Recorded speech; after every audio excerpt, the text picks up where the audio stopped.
Well, anyone who's purchased an airline ticket recently knows this may not be a great time to fly, but it just might be the ideal time to invest in the airlines.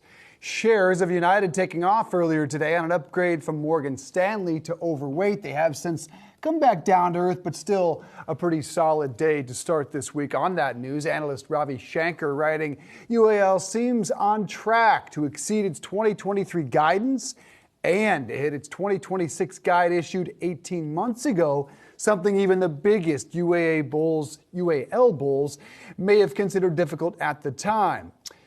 Shauna, Stanley Morgan sees 2023 as the Goldilocks sweet spot, no longer too hot, no longer too cold, just right. What do you think?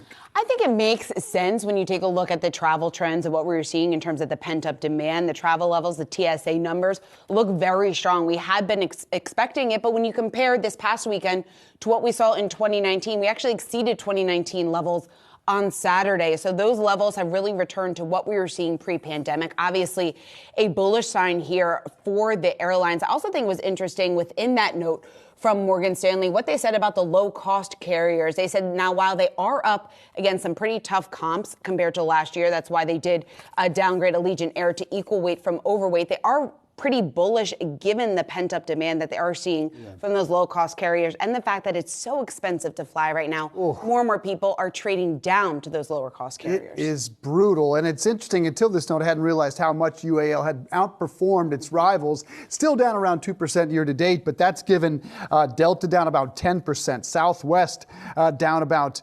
46%, 10%,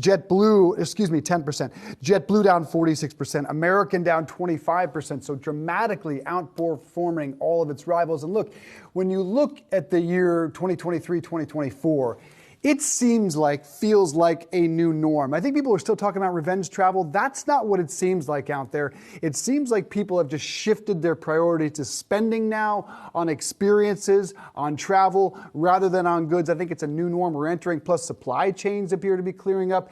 That was a big headwind for the airlines last year, and it appears that pilot shortage is beginning to at least clear up. And now you see Delta with that major new deal for its pilots. A major new deal. That's going to be interesting to track whether or not it is fully approved. That could really set the stage and the standard for some of the other negotiations that are still going on from some of those other larger carriers. Well, because Delta has a provision that says they'll always make 1% higher than their two chief rivals. So how will the others step up and match that? We will see.